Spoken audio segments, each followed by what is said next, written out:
الرجيم بسم الله الرحمن الرحيم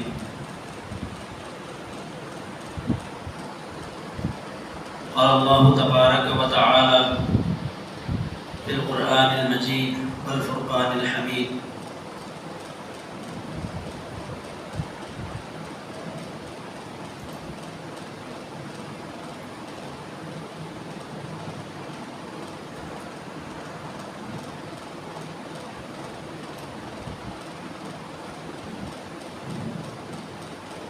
والذين آمنوا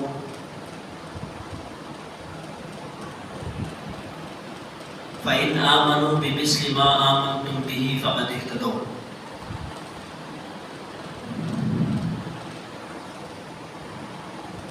وقال تعالى والذي جاء بالصدق وصدق به أولئك هم المتقون صدق الله العظيم اللهم صل على سيدنا محمد وعلى آل سيدنا محمد وبارك وسلم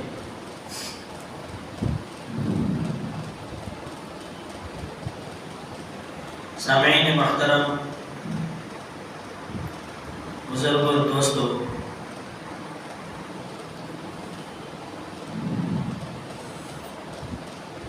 آج کی اس مبارک مجلس میں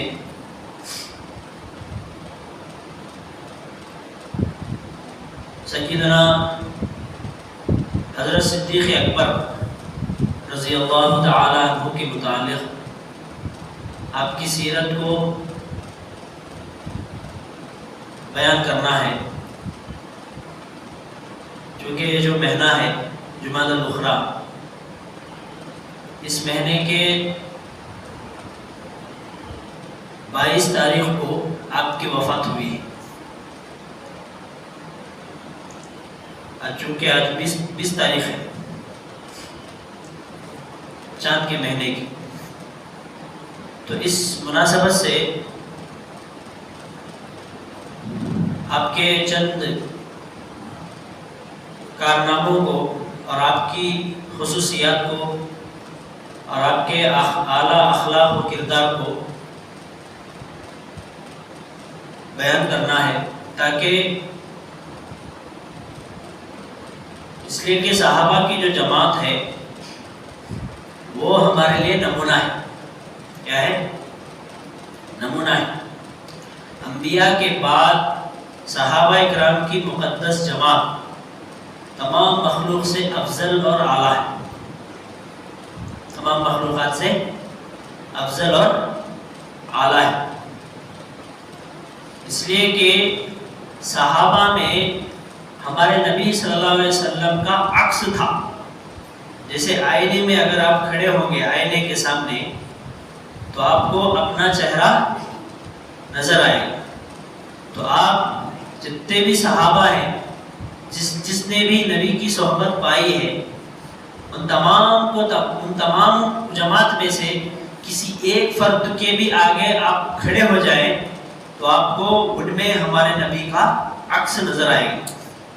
اتنی مقدس ہستیاں، خود نبی علیہ السلام نے فرمایا کہ پوری کائنات کے انسانوں میں سے اللہ تبارک و تعالیٰ نے سب سے پہلے انبیاء کی جماعت کو چنا۔ انبیاء کے بعد جو دوسری برگزیدہ اور مقدس ہستیاں جنہوں کو چنا گیا وہ میرے صحابہ ہیں۔ جو نبی کی صحبت کوئی معمولی چیز نہیں ہے، اور ان کی فضیلت کو تسلیم کرنا اور ان کی فضیلت کو بیان کرنا یہ ایمان کا حصہ ہے۔ کیا ہے؟ ایمان کا یہ بھی ایک حصہ ہے۔ اس لیے اللہ کے نبی صلی اللہ علیہ وسلم نے فرمایا میرے صحابہ کو گالی مت دو، اس لیے کہ اگر تم احد کے پہاڑ کے برابر بھی سونا اللہ کے راہ میں خرچ کرو گے، اللہ کے لیے لٹا دو گے، تو میرے صحابی کے ایک نیکی کے ایک عمل اور ایک نیکی کا مقابلہ وہ نہیں کر سکتا۔ اتنی ان کی فضیلت ہے۔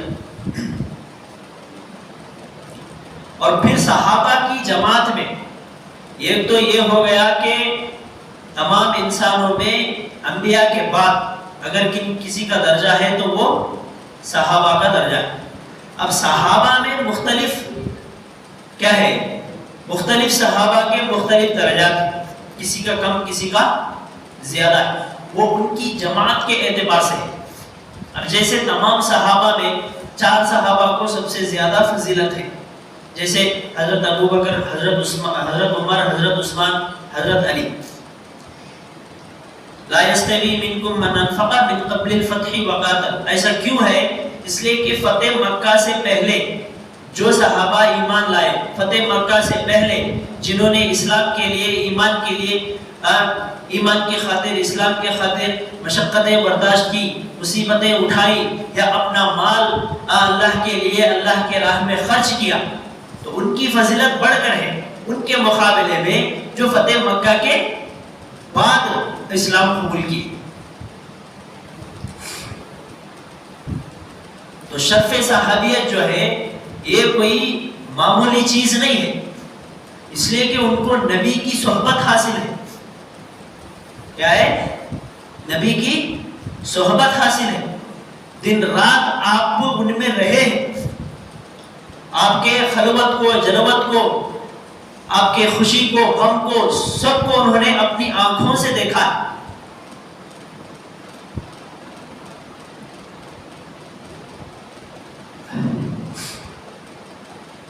رسول اللہ صلی اللہ علیہ وسلم نے فرمایا، نبیوں رسولوں کے بعد ساری دنیا سے میرے صحابہ کو چنا۔ اللہ نے کسے چنا؟ میرے صحابہ کو چنا۔ اب پھر میرے صحابہ میں 4 کو، یعنی ابوبکر، عمر، عثمان، علی کو چنا، اور پھر ان 4 کو میرا خصوصی یار بنایا، اور پھر فرمایا میرے صحابہ میں خیر ہے۔ کیا ہے؟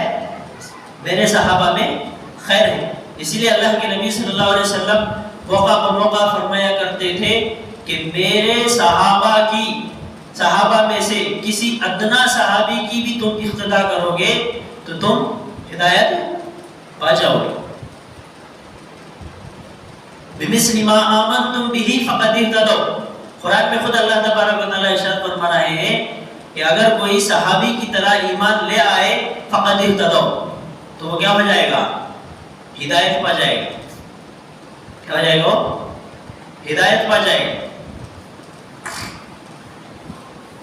تو صحابہ کا تذکرہ کثرت سے کرنا چاہیے، یہ بھی ایمان کا ایک حصہ ہے۔ ان عظیم ہستیوں کی تعریف کرنا بھی کیا ہے؟ یہ کار خیر ہے۔ آج مسلمان صحابہ کی اور ہمارے بڑوں کی، بزرگوں کی، تابعین کی، تبع تابعین کی سیرت کو، ان کے واقعات کو اور ان کے اعمال کو مطالعہ کرے بغیر دوسرے فضولیات میں کیا ہے؟ ہمارا زندگی گزر بسر ہوتی ہے۔ جو فلم انڈسٹری کے جو ڈائریکٹر ہیں، انہوں جو جھوٹی سچی کہانی بنا کو اس کے اوپر جو فلم بنا کو اسے دکھاتی، اسے ہمارے نوجوانہ کیا ہے؟ شوق سے دیکھتے۔ وہ پوری، جبکہ پوری کی پوری تاریخ، پوری کی پوری اسٹوری جھوٹ پر مبنی ہوتی ہے، اس میں سچائی 10% رہنے کا۔ اب بقیہ 90% کیا ہے؟ وہ خرافات ہے، جھوٹ ہے، وہ دھوکہ ہے۔ اسے دیکھنے رات رات بھر لائن لگا کو جاتے ہیں، اسے سننے کے لیے، اسے دیکھنے کے لیے، اس کے ٹکٹاں خریدنے کے لیے کیا کیا کی واقعہ اٹھاتے۔ جبکہ ہمارے بڑوں میں، صحابہ میں اللہ تبارک و تعالیٰ نے ہمارے لیے ان ہستیوں کو ہمارے لیے نمونہ بنایا، ان کو دیکھنا سنا ہے نہیں ہے۔ اصل میں یہ گندے چیزیں دیکھ دیکھ دیکھ کو کیا ہو گیا ہے؟ ہمارے اندر وہ چرس بس گیا ہے۔ ہم نے یہ اچھے دستی ان کے سبھی، ان کے واقعات اور ان کے جو کارنامے ہیں، ان کی جو سیرت ہے، وہ ہم نے اچھا نہیں دکھتا۔ اسی لیے فرمایا گیا کہ فضائل عمل جو ہے اس میں پورے صحابہ کے واقعات ہیں اکثر و بیشتر، کہ اس کے ایک ایک حرف میں نور ہے، اسے بار بار پڑھو، بار بار پڑھو، تاکہ وہ اچھائیاں ہمارے اندر کیا ہو؟ منتقل ہو۔ ان کا تذکرہ کرنا ہی ہمارے لیے کیا ہے؟ سعادت مندی ہے.